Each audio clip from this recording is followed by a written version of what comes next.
Google just killed ChatGPT. I'm going to tell you what happened, why it happened, and most importantly, how to take advantage of this update. And before my YouTube coach yells at me again, make sure to subscribe and like this video. I've also got some free training in the description that shows you how to fix this problem. So basically what happened is that Google lined up ChatGPT, Perplexity, and SEO software and bitch slapped them all in one foul swoop. And I mean, we should have all seen this coming. This tells us exactly how AI is using Google to learn, gather information, and train itself. Every time you ask ChatGPT for information, it searches the entire internet and brings you back the exact result you're looking for, but there's more happening behind the scenes that you don't know about. Why would a company like ChatGPT spend billions of dollars developing their own search algorithm and indexing the entire internet when Google can just do it for them? Have you ever compared the results that ChatGPT gives you to Google's results? They're actually pretty similar, and that's not an accident.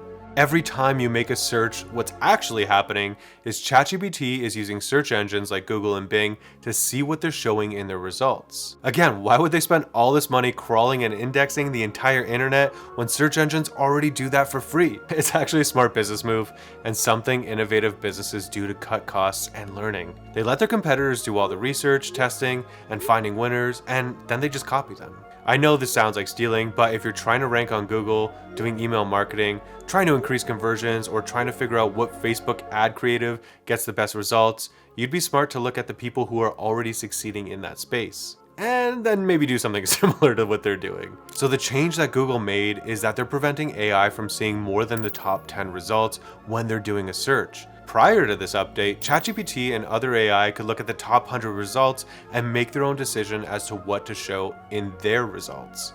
So what's going to happen now? The results on ChatGPT are going to be a lot more like the top results on Google. So here's what this means for your business. If you already rank on page 1, great, no changes are needed. But if you rank on page 2, you're basically invisible to ChatGPT now. The most obvious solution here is to rank on page 1, but if that was hard before, it's gonna be even harder now, right? Yes, but not exactly. People have been competing for page 1 rankings for decades at this point. And they've been fighting even harder to appear in the top 3 results. Those results get about 70% of all the clicks. Meaning that if there's 1,000 people searching a keyword every single month, the top 3 results will get about 700 of those clicks. And people who get the most clicks typically make the most money. And I know what you're thinking, Matt, this is all well and good, but how can I increase my ranking so that I show up in ChatGPT? Alright, so there's 2 things that you can do.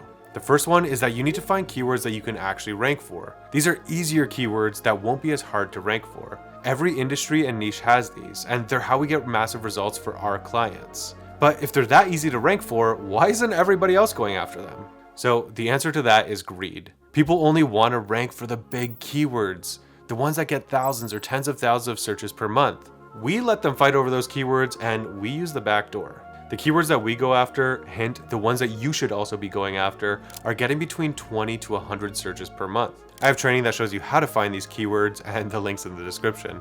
The next thing that you can do is figure out which keywords you're ranking for on page 2 and get them ranking on page 1. I call this the 10x traffic method. And it's free to do. Just log into Google Search Console, go to Insights, and then click on Queries. Then sort the sheet by position. Look for any keywords with decent impressions ranking between 11 and 20. Those are all on page 2. Go through those pages and add that keyword another 1 or 2 times on the page. The best place to put them is in your title tag, meta description, and your heading 1 tag. And if they're already in those 3 spots, try adding a sentence or 2 that includes that exact keyword. And if you want to see more videos like this in your feed, hit that like button, leave a comment, and for the love of God, subscribe. See you on the next one. Bye.